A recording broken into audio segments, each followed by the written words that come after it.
This doesn't fly like a plane. It doesn't sail like a ship either. It skims just a few meters above the water, too fast for a boat, too low for an aircraft, hovering in a space between both worlds. When American satellites first spotted it in the 1960s, analysts had no idea what they were looking at. It was so strange that intelligence agencies briefly considered launching a dedicated reconnaissance drone just to figure out what the massive object even was. It turned out to be the Lune-class Ekranoplan, a Soviet military vehicle designed to ride the cushion of air trapped between its wings and the sea surface. Stretching longer than a football field and weighing close to 380 tons, it used 8 jet engines to reach speeds over 500 kilometers per hour, fast enough to strike before radar could ever pick it up. But the same design that made it nearly invisible also made it fragile. It needed almost perfectly calm water to stay stable, a condition open ocean rarely offers. When the Soviet Union collapsed, funding disappeared with it, and the last surviving Ekranoplan was left to rust on a remote shoreline for decades. It was too fast for radar to catch, and in the end, too fragile for the sea it was built to conquer. This thing doesn't ride like a normal motorcycle. It doesn't drive like a tank either. Up front, handlebars steer it like a bike. Underneath, tank-style tracks carry it through mud that would swallow any wheel. It's the Kettenkrad, a German half-track motorcycle from World War II. Officially designated SD2. Engineers built it to tow small artillery and haul supplies through terrain no wheeled truck could cross. Its rubber and steel track systems spread the vehicle's weight wide enough to grip snow, sand, and broken ground. It could tow loads close to its own weight. Yet its real surprise came after the war. Stripped of military use, thousands of surplus Kettenkrads were sold off cheap. German farmers picked them up. They welded plows and trailers onto the same chassis that once towed anti-tank guns, turning a war machine into a tractor almost overnight. It went from towing cannons to plowing fields, and somehow both jobs suited it perfectly. Tsar tank. This doesn't look like a tank at all. It looks like a windmill that someone bolted a war machine onto.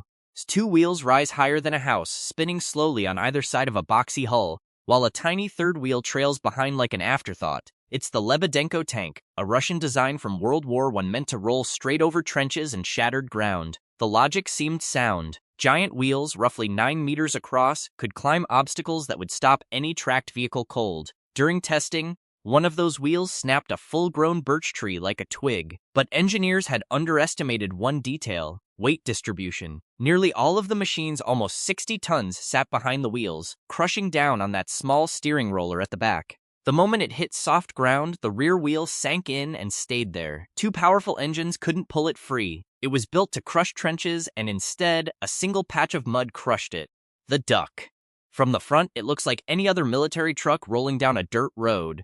Then it drives straight into a river and keeps going, floating like a boat with wheels still tucked underneath. It's the DW, an amphibious truck built by the United States during World War II.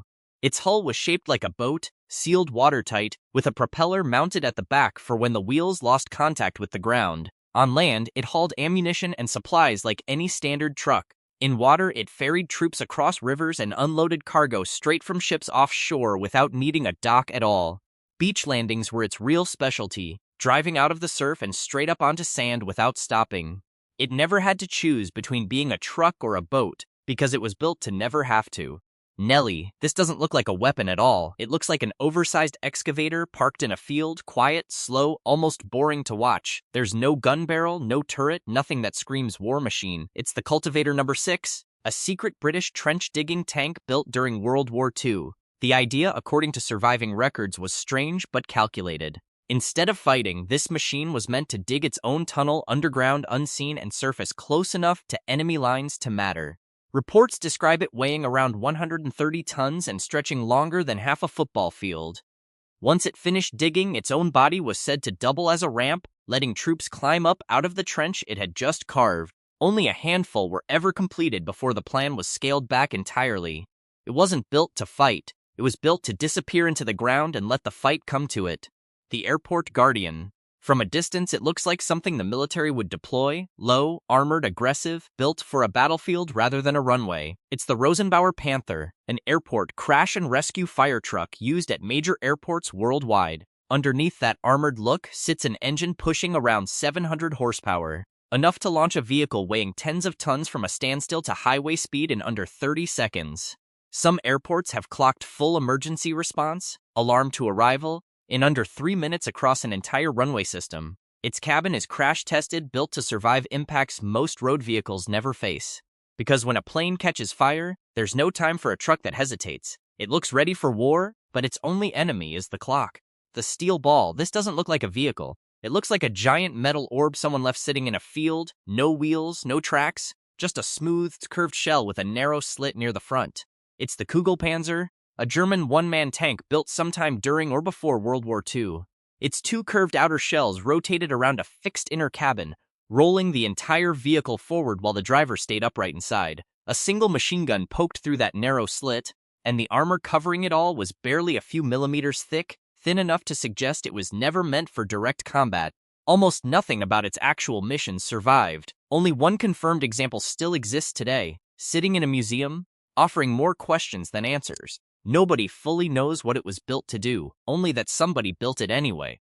The Flood Ferry. This looks like a military vehicle that's already retired, boxy, aging, the kind of machine you'd expect rusting in a storage yard somewhere. It's the Lark V, an amphibious cargo vehicle originally built for the US military. It first served during the Vietnam War, hauling supplies across rivers and coastlines that regular trucks couldn't touch.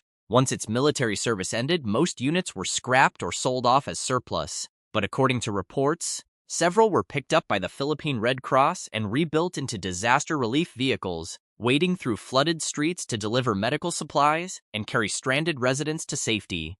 It was discharged from one war and immediately drafted into another, against the water itself. Colossus. This doesn't look like a firefighter. It looks like something built for combat, low to the ground, treaded, armored, moving with the kind of presence you'd expect from a battlefield machine. It's Colossus, a remote-controlled firefighting robot built by the French company Shark Robotics. In 2019, as flames tore through Notre Dame Cathedral and the roof threatened to collapse, firefighters couldn't safely go any further inside, so they sent Colossus in instead. For over 10 hours, it pushed through smoke and heat too dangerous for any human, blasting water into the nave and helping cool the space enough to keep the ancient stone from cracking apart. Its job wasn't to fight a war. It was to fight for something 8 centuries old and win. From bat-shaped tanks to robots that outwork firefighters, the strangest machines are usually the ones built to solve a problem nobody else dared to try. Which one still doesn't feel real to you?